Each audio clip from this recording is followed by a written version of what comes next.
자들과 예수님의 부활을 목격한 사람들 중에 약 120명의 사람들이 마가라고 하는 사람의 집 다락방에 모여서 기도하는 가운데 성령 하나님이 그들에게 임하셨습니다.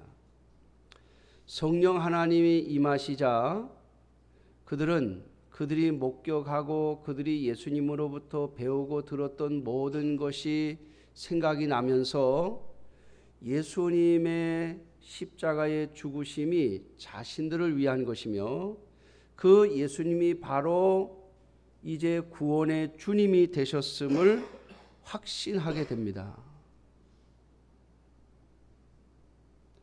여러분, 예수님의 부활을 목격했다고 해서 그 부활을 다 믿는 것은 아닙니다.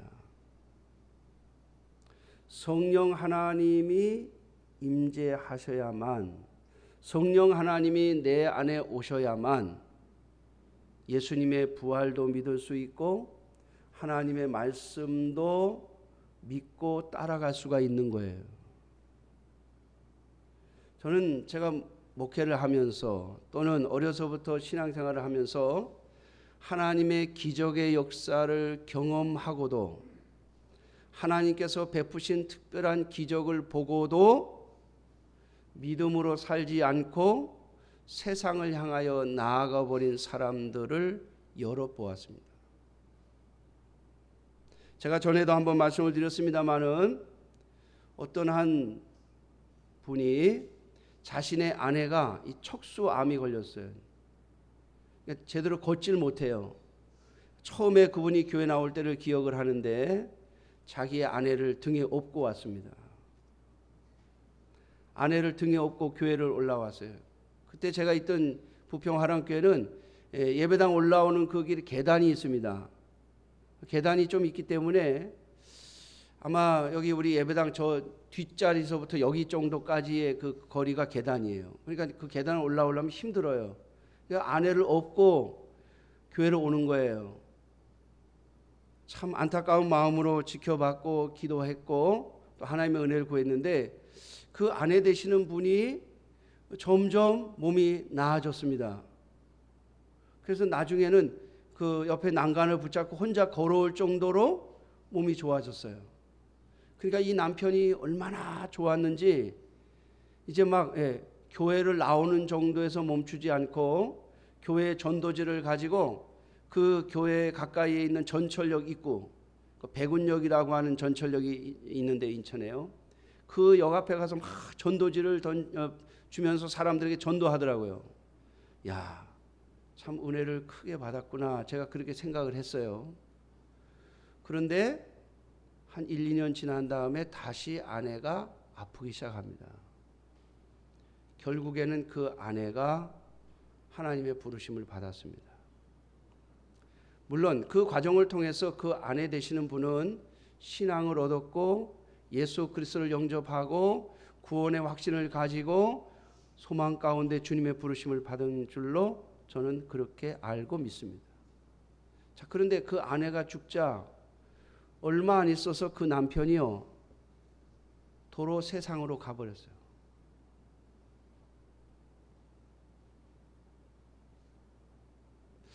제가 굉장히 이상했습니다. 저게 어떻게 저럴 수가 있지?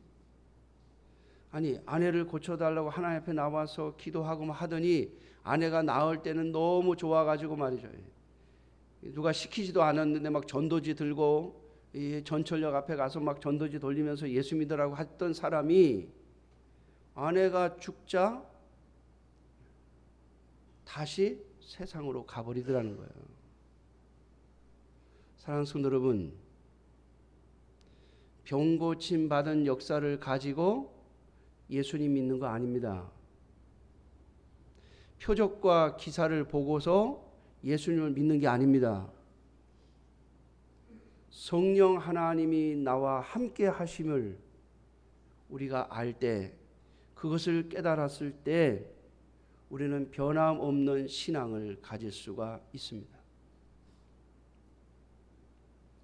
오늘 우리가 읽은 본문 앞에 보면 예수님의 제자 중에 베드로와 요한이 미문이라고 하는 성전 문 앞에서 문 입구에서 구걸을 하던 한 안진뱅이를 일으켜 줍니다. 그 안진뱅이가 일어난 것을 보고 많은 사람들이 베드로와 요한을 둘러싸고 마치 특별한 사람인 것처럼, 그들이 무슨 기적의 사람인 것처럼 막 주목하니까 베드로와 요한이 우리가 한 게 아니다, 이것은 예수 그리스도의 이름으로 한 것이다 라고 하는 것을 예수님의 명령으로 성령의 감동으로 한 것임을 증언합니다. 이건 예수님이 한 것이지 우리가 한 것이 아니다. 하나님께서 이러한 역사를 보여주신 것은 예수님에 대하여 다시 너희들이 알고 그 예수님을 믿어 너희도 하나님의 자녀, 하나님의 백성이 되라고 하는 뜻에서 이 기적을 주신 것이다 라고 가르칩니다. 그런데 이 소문이 대제사장들과 장로들에게까지 갔습니다. 이 당시에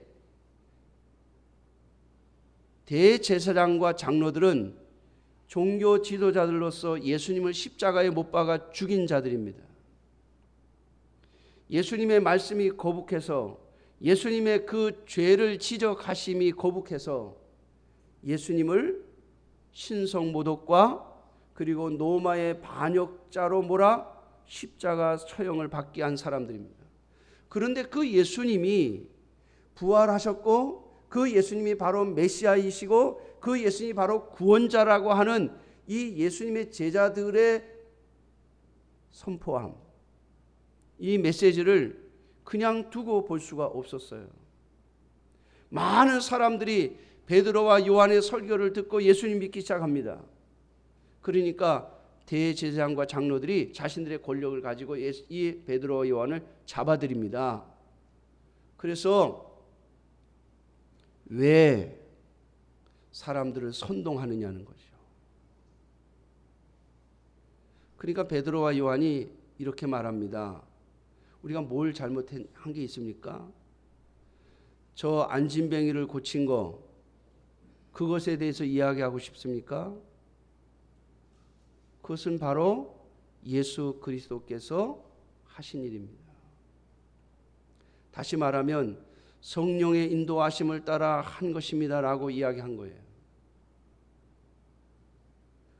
그랬더니 할 말이 없잖아요. 그래서 베드로와 요한을 위협을 합니다. 계속해서 예수의 이름을 전하거나 예수에 대해서 이야기하면 가만히 두지 않겠다. 그리고 마지막으로 또 위협을 하면서 내보내려고 하니까 베드로와 요한이 이렇게 말을 합니다. 오늘 읽지는 않았습니다마는 4장 19절에 베드로와 요한이 대답하여 이르되 하나님 앞에서 너희의 말을 듣는 것이 하나님의 말씀을 듣는 것보다 옳은가 판단하라. 우리는 보고 들은 것을 말하지 아니할 수 없다. 더 이상 할 말이 없으니까 그냥 위협을 하면서 내보냅니다. 또 백성들이 다 지켜보고 있으니 어떻게 할 방법이 없는 거예요. 그 예수님의 제자들 베드로와 요한이 다시 하나님의 교회로, 성도들이 있는 곳으로 와서 있었던 일을 보고하고 이야기하고 나니까 오늘 그곳에 모인 성도들이, 예수님을 믿는 자들이 사도들의 이야기를 듣고 기도한 내용과 그리고 그들에게 임한 하나님의 역사의 이야기를 오늘 저와 여러분들이 읽은 겁니다. 사랑하는 성도 여러분, 오늘 우리 또한 이 세상에서 살아갈 때 여러분, 이 세상의 원리는, 이 세상의 사람들은 어떻게 해서든지 우리가 예수님을 주님으로 고백하고 그 예수님을 전하지 못하게 하려는 데 목적이 있습니다. 우리가 예수 그리스도를 온전히 믿지 못하게 하는 것이 그들의 목적입니다. 이 세상의 원리입니다. 다시 말하면 사단의 목적입니다. 그래서 위협을 하고 어렵게 하고 힘들게 하는 겁니다. 여러분, 하나님의 자녀들이 이 땅을 살아가면서 하나님께서 항상 평안함만 주시면 얼마나 좋겠어요. 신앙생활을 좀 하신 분들은 그런 경험이 있을 겁니다. 처음에 예수님을 믿을 때는 참 좋았어요. 그게 하나님으로부터 온 은혜이기 때문에. 그런데 예수님 믿고 신앙생활을 하다 보면 여러분 불편한 게 굉장히 많죠. 내가 잘못해서 불편한 거 말고요. 어떤 분들은 예수님을 믿으면서도 욕을 하고 예수님 믿으면서도 미워하고 예수님 믿으면서도 욕심내고 그래서 어려움 당하시는 분들도 많아요. 그걸 말하는 게 아닙니다. 예수님을 믿고 나면 그 받은 은혜 때문에 하나님 말씀대로 살려고 애를 쓰는데 거기에 어려움이 와요. 여러분 그 어려움은 누가 끌고 우리의 인생을 위협하는 거겠습니까? 오늘 성경에 나오는 대제사장들과 장로의 무리들은 도대체 누가 그들의 마음을 움직이는 거겠어요? 제가 자주 말씀을 드립니다마는 우리의 죄에 대한 책임은 나에게 있습니다. 어떤 분들은 그렇게 가르쳐요. 사탄이 조종을 해가지고 우리가 죄를 짓는다. 물론 사탄이 유혹을 합니다. 무엇으로 하냐면 우리의 욕심을 불러일으켜서, 다시 말하면 저와 여러분들이 가지고 있는 이 죄성, 이 욕심을 자꾸 부추겨서 우리가 욕심을 따라 움직이도록 만듭니다. 그러나 여러분 움직인 건 나잖아요. 사탄이 소의 코에 고리를 끼워가지고 끌고 가듯이 우리를 끌고 가는 게 아닙니다. 우리를 유혹할 뿐이죠. 그런데 그 유혹에 우리가 욕심을 따라 빠져 들어가니까 범죄하는 거예요. 그 책임은 여러분 나에게 있습니다. 사탄에게 있지 않습니다. 그러나 분명 사탄은 역사하고 있어요. 어떻게 해요? 우리가 우리의 신앙에서 희미해져 가고 우리의 신앙에서 떨어져 가고 우리가 우리에게 주신 하나님의 은혜에서 멀어져 가기를 원하는 것이죠. 어려움을 통해서 또는 다른 성도들과의 관계를 통해서 또는 내 욕심을 통해서 신앙생활을 하지 못하도록 우리를 끌고 갑니다. 그때 여러분 조심하셔야 돼요. 환경 탓을 해서도 안 되고 유혹하는 사탄의 탓을 해서도 안 됩니다. 하나님께서 그것을 그냥 내버려 두시는 이유가 하나 있습니다. 그게 뭔가 하면 믿음으로 다시 서라는 거예요. 또 하나는 우리 스스로는 의롭게 설 수 없다는 것을 다시 가르쳐 주시기 위함입니다. 오늘 여기 예수님의 제자들도 마찬가지죠. 그들에게 임하신 하나님의 은혜를 입었습니다. 그러나 은혜가 있는 곳에 또 사탄의 위협도 같이 존재했습니다. 그런데 그 위협을 뿌리치고 성령의 인도하심을 따라 담대하게 그들에게 주신 은혜를 따라 고백하고 풀려나오자 오늘 예수님의 제자들과 성도들이 한 마음으로 모여 하나님 앞에 기도하는 내용이 오늘 본문의 내용이에요. 그러므로 사랑하는 성도 여러분, 오늘 저와 여러분들에게 어떤 어려움이 있든지 어떤 환난이 있든지 그것으로 인하여 우리의 신앙이 무너지지 않기를 주님의 이름으로 축원합니다. 그것은 우리의 신앙을 무너뜨리는 데 그 목적이 있는 거예요. 하나님께서 왜 그냥 두시느냐? 두 가지. 우리가 내 능력으로 하나님 앞에 설 수 없음을 알게 하시고, 그리고 하나님을 더욱더 의지하라고 주시는 은혜임을 기억해야 할 것입니다. 오늘 예수님의 제자들이 이 위협을 받고 다시는 예수의 이름으로 전하지 말라고 하는 위협, 그 뒤에 무슨 말이 있었겠어요? 계속해서 예수의 이름을 가지고 전하고 예수의 이름을 가지고 이야기하면 가만히 두지 않겠다. 요즘 가끔 뉴스에 보니까 살아있는 권력 이런 얘기가 또 나오더라고요. 여러분 권력 앞에 힘 앞에 인간은 연약해질 수밖에 없죠. 기억하십시오. 그러나 그 위협함은 하나님의 역사하심을 가져오는 근거로 삼으셔야 됩니다. 여러분들에게 주신 어려움, 여러분들에게 주신 환난은 하나님의 역사하심을 가져오는 도구로 삼으셔야 된단 말이에요. 하나님께서 나에게 역사하실 수 있는 기회로 삼으시란 말이에요. 오늘 여기 초대교회 성도들은 대제사장들과 장로들, 이 당시의 유대인들의 권력자들입니다. 예수도 십자가에 못 박아 죽이는데 힘을 썼던 사람들의 위협입니다. 그런데 그 위협을 가지고 오늘 뭘 하고 있습니까? 그들이 모여서 하나님 앞에 기도합니다. 오늘 그들이 한 기도의 첫 번째 내용은 뭐냐면 우리가 위협을 받는 것, 그것은 하나님의 말씀대로 그렇게 된 것입니다 라고 말합니다. 여러분, 예수님께서 하신 말씀을 기억하시죠? 세상이 너희를 미워하나 담대하라. 왜요? 우리가 예수님의 사람이기 때문에 세상이 우리를 미워하는 거예요. 우리가 세상의 사람이면 세상적으로 다 잘 풀려갑니다. 세상의 방법을 쓰면 다 해결됩니다. 그러나 우리가 예수님의 사람이기 때문에 세상으로부터 미움을 받고, 어떨 때는 환난을 겪고, 어떨 때는 위협을 받고, 어떨 때는 고난을 받는 겁니다. 심지어는 어떨 때는 병도 얻습니다.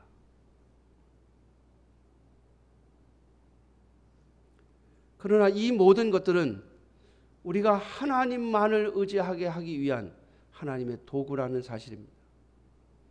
오늘 이 초대교회 성도들은 이렇게 그리스도인들이 위협을 받는 것, 이미 하나님께서 성경 안에 시편에서 이미 말씀하고 있는 내용임을 언급하고 있습니다.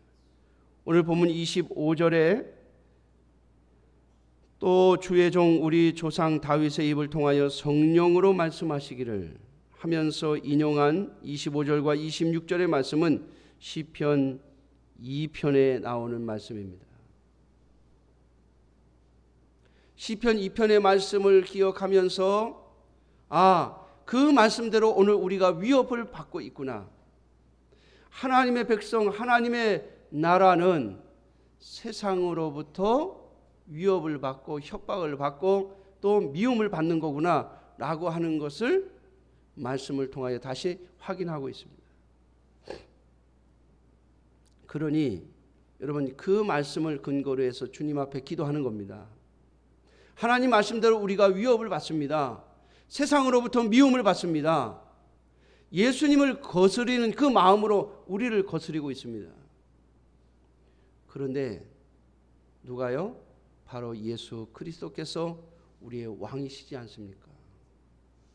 예수님이 주인이시지 않습니까? 하나님이 그 예수님을 우리의 왕으로, 우리의 주인으로, 만왕의 왕으로 세우시지 않았습니까? 그러니 이 모든 어려움과 위협을 예수의 이름으로 이겨가게 해 주십시오라고 하는 겁니다. 사랑하는 성도 여러분, 우리는 세상의 위협으로부터, 세상이 주는 고통 앞에서 무너져 버릴 수밖에 없는 존재들입니다. 그래서 어떤 사람들은 세상을 원망하고, 또 어떤 사람들은 운명을 원망하고, 환경을 원망하고, 그리고 다른 사람들을 원망하면서 그들의 인생을 끝냅니다. 제가 샘플을 하나 자주 말씀드리지 않습니까? 저희 작은 어머님이 위암으로 돌아가셨는데요. 돌아가시면서 얼마나 원망을 하면서 가시는지. 내가 이러려고 돈 벌었나? 내가 이러려고 늦게까지 일했나? 그 모아놓은 돈 써보지도 못하고 죽는구나. 여러분, 원망이죠. 누군가 무엇인가를 원망하는 거예요. 그러면서 자신을 한탄하고 원망하며 그의 인생을 맞춰버리고 말았습니다. 마지막에 예수 그리스도를 믿으시라고 했는데도 거절하시더군요. 여러분, 하나님의 자녀들은 방법이 있습니다. 오늘 여기 예수님의 제자들이 모여서 그들이 받는 위협과 공포로부터 이겨내는 방법이 무엇입니까? 바로 하나님 앞에 자신들의 형편을 그대로 고백하면서 하나님의 도우심을 구하고 있습니다. 누구의 이름으로요? 예수님의 이름으로. 여러분, 예수님의 이름이 가지고 있는 능력은 생명의 능력입니다.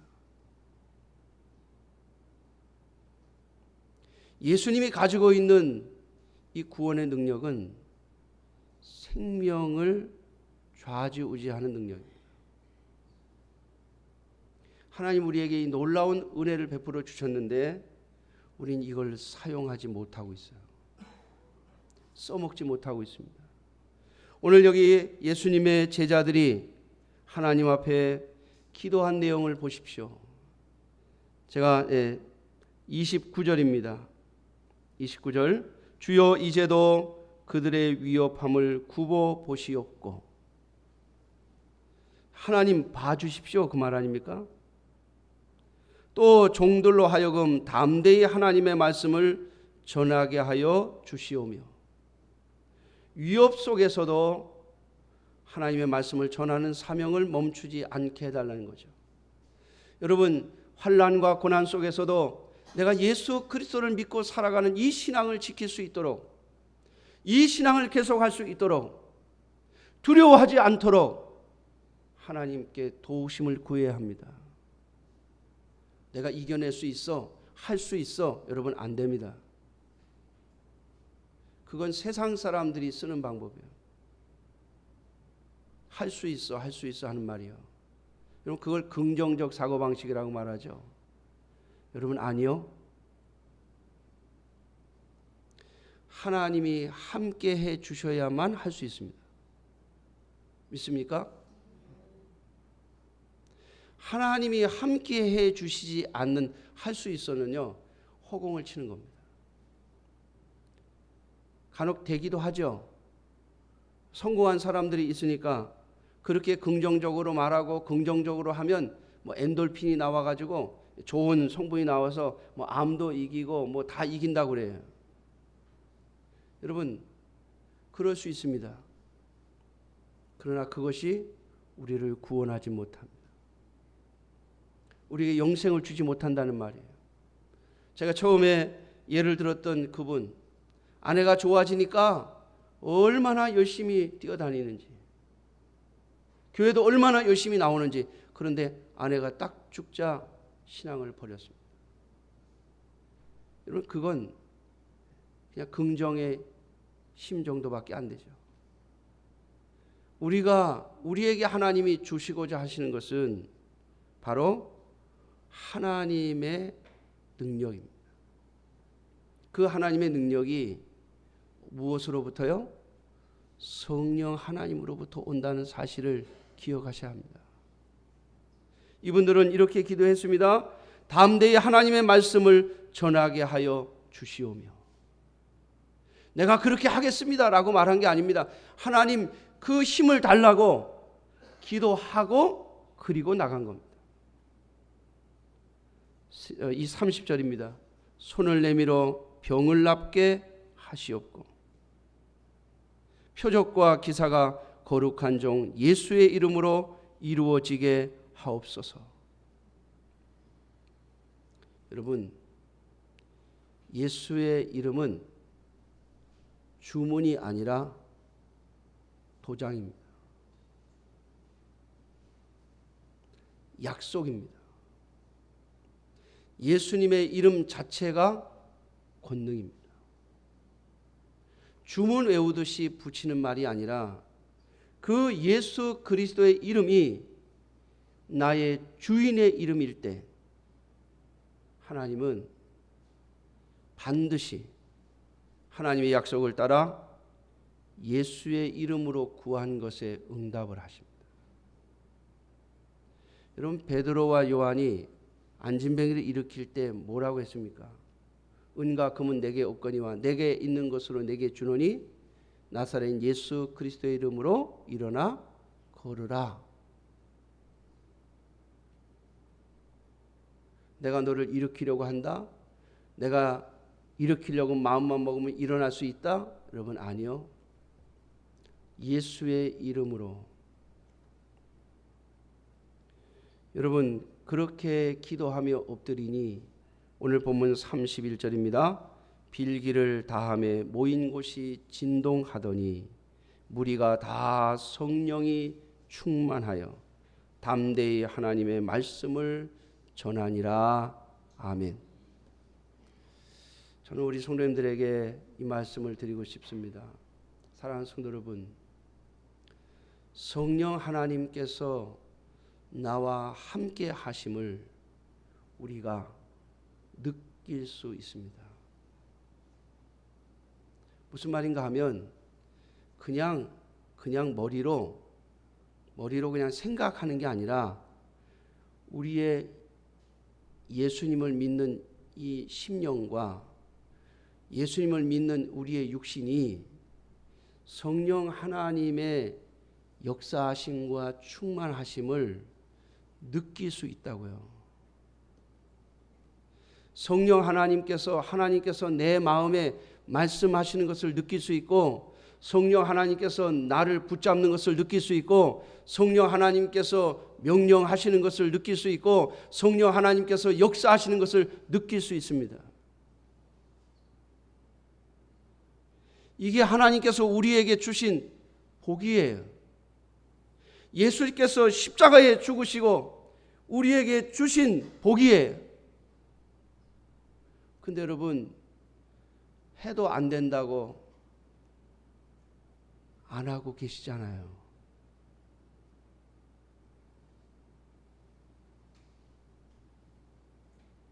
하나님이 그냥 주실 때까지 그냥 기다리기만 하시렵니까? 하나님은 하나님의 백성이라 할지라도 사모하는 자에게 은혜를 주십니다. 그러므로 오늘 말씀에 있는 것처럼 하나님의 말씀을 여러분들의 마음속에 새겨놓고 하나님의 말씀을 또 보고 또 보면서 하나님이 우리에게 주신 말씀이 무엇인가를 기억하며 그 말씀을 붙잡고 하나님 앞에 엎드려 기도하는 여러분들이 되셔서 성령께서 여러분들에게 감화 감동 역사하심을, 성령이 여러분들에게 임하심으로 말미암아 주시는 진동과 감동을 경험하는 여러분들이 되시기를 주님의 이름으로 축원합니다. 아마 여러분들 가운데는 이 은혜를 입은 경험을 가지신 분이 있을 거예요. 그걸 과거의 사건으로 남겨두지 마십시오. 오늘 우리가 하나님의 백성으로 우리의 신앙이 무너지지 않고 살아가려면 오늘 그 감동이 또 있고 또 있어야 합니다. 성령께서 나를 인도하시는 그 역사가 오늘 우리에게 있어야 우리가 이 땅에서 하나님의 백성으로 살아갈 수 있습니다. 사랑하는 성도 여러분, 목사님, 나는 한 번도 그런 경험을 해본 적도 없고 또 그렇게 해봤는데 안 되던데요. 여러분, 제가 지금 말씀드린 이 말씀과 제가 드린 이야기들은 하나님이 우리에게 주신 약속입니다. 여러분, 하나님이 주신 약속은요, 우리가 끝까지 요구해서 얻어낼 수 있어야 해요. 약속을 했는데, 제가 중국에 선교를 하면서 어느 한 집사님이요, 저에게 그랬어요. 제가 앞으로 이제 2028년쯤 되면 중국에 갈 거라고 이야기를 했더니, 목사님이 중국에 오시면 내가 목사님 먹을 쌀은 다 댈게요, 뭐 이러더라고요. 제가 이제 그런 이야기를 하면서 우리 교회가 작고 형편이 그러니까 내가 은퇴를 해도 뭐 별로 교회에서 그렇게 뭐 큰 도움은 못 줄 것 같은데 아무튼 한국에서 살기 좀 힘들 수도 있으니까 내가 중국에 와서 선교하면서 중국은 생활비가 적게 드니까 그것도 이제 제 생각이죠. 요즘 보면은 이제 그것도 틀렸다는 생각이 제가 들 정도예요. 왜냐하면 중국의 물가가 우리 한국 물가하고 한 8, 90% 정도 따라오거든요. 옛날에 제가 처음에 중국에 갈 때는 한 3분의 1, 뭐 농산물 물가는 5분의 1밖에 안 되니까 제가 그래서 야 이거 적은 돈 가지고 중국에서 사역하면서 살 수 있겠다는 생각을 했는데 지금도 이제 그게 계산이 안 맞긴 해요. 아무튼 제가 중국에 온다고 그랬더니 근데 내가 이제 중국에 와서 살 일도 좀 걱정이다 그랬더니 한 집사님이 목사님 쌀은 내가 댈게요 이러더라고요. 아 그래서 제가 얼마나 기분이 좋았는지. 그래서 제가 가는 곳마다 우리 교회에서도 얘기했죠. 저는 중국 가면 쌀 대줄 집사가 있다고. 농사져 쌀은 먹을 쌀은 대준다고. 아 그래가지고 제가 좋았는데요. 얼마 전에 그 집사님이 한국에 다시 일하러 들어왔어요. 근데 아들도 이제 뭐 지금 대학 다니고 있는데 아들도 한국에 와 있고 그런다 그래서 한번 보자 그래서 또 목사님 밥 한번 사주세요. 그래가 제가 밥 사주러 갔거든요. 밥 먹으면서 그러더라고요. 목사님 그 얘기 그만 좀 하세요 그러더라고요.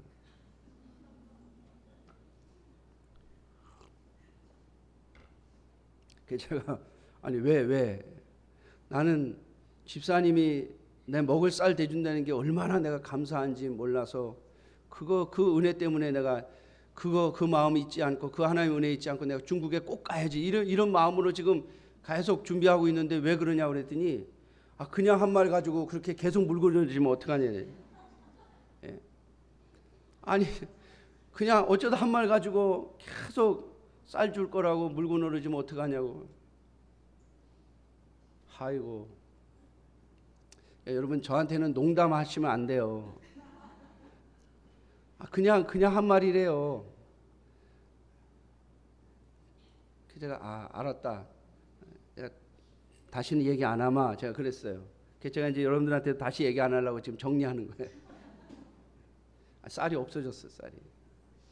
여러분 사람의 마음 물론 모르겠어요. 그 집사님이 뭐 은혜가 떨어졌는지 아니면 그냥 한 말을 가지고 목사님이 자꾸 물고 늘어지니까 야 이거 걱정이 돼서 그랬는지 아니면 뭐 저한테 뭐 섭섭한 게 있어서 이제 약속을 취소하는 건지 그건 모르겠습니다만은 아무튼 이제 다시는 그 얘기 하지 말라고 하더라고요.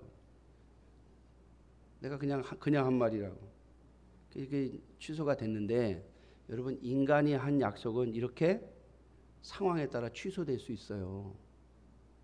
근데 하나님이 하신 약속은 취소되는 법이 없어요.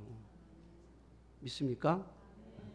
하나님이 뭐라고 하셨죠? 예수 그리스도를 통해서 예수 그리스도를 믿고 하나님의 자녀가 된 자들에게는 뭘? 성령을 선물로 주시겠다고 약속하셨잖아요. 근데 그 성령의 선물이 뭔지 아직 내가 모르고 있다 그러면 그건 여러분 누구 책임이에요? 하나님이 안 주셔서요? 아니요. 저와 여러분들이 하나님 앞에 매달리지 않아서 못 받은 거예요 지금. 그렇지 않습니까?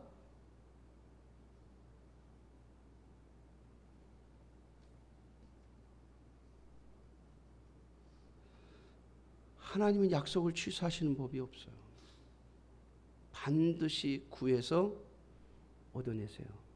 왜냐하면 여러분 모든 하나님의 나라, 하나님의 교회, 하나님의 백성들의 삶의 역사는 성령의 감화와 감동, 성령의 충만함으로 이루어지기 때문입니다.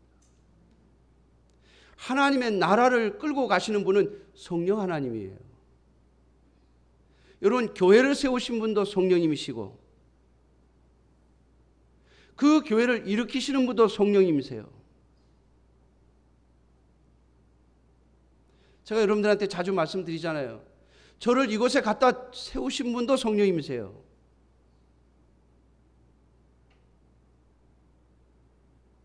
어떤 분들은 멀리 이사를 가셨는데도 우리 교회 오신 분들이 있어요. 왠지 아세요? 성령 하나님이 주신 마음 때문이에요. 아, 하나님이 나를 이 교회에 보내신 이유가 이거였구나. 그걸 깨달으니까 못 움직이는 거예요. 주님이 야, 너 여기에 있을 필요 없어. 그때까지 여기 있을 거야. 아마. 왜? 그렇지 않으면 하나님이 그의 인생에서 역사해 주시지 않을 테니까.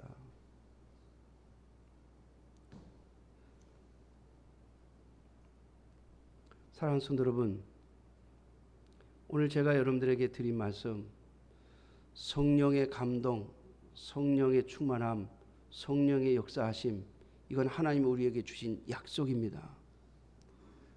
받으면 좋고 안 받아도 그만인 게 아니에요. 이 성령의 감화와 감동이 있어야만 우리가 하나님 앞에 쓰임받을 수가 있습니다. 하나님의 교회의 모든 역사는 이것으로 이루어지는 겁니다. 그래서 여러분, 이 다음에 우리가 주님 앞에 가면 우리가 이렇게 고백할 거라고 예수님이 얘기하시잖아요. 우리는 무익한 종입니다. 왜요? 성령께서 감동 감화하셔서 한 거잖아요. 그게 우리의 공이 없다고요. 그런데 하나님께서는요, 그렇게 해놓으시고 우리에게 상을 주시겠다고 약속하셨어요. 성령의 감동으로 했는데 너 수고했다, 너 애썼다, 그리고 또 우리에게 상을 주신다고요. 그러므로 사랑하는 성도 여러분, 정말 하나님 앞에 상을 받기 원하시면 성령의 충만함, 성령의 감동, 성령의 진동하심을 구하는, 그래서 하나님의 약속을 받아 누리는 여러분들이 되시기를 주님의 이름으로 축원합니다. 기도하겠습니다. 자비로우신 아버지 하나님, 이제 열매를 보는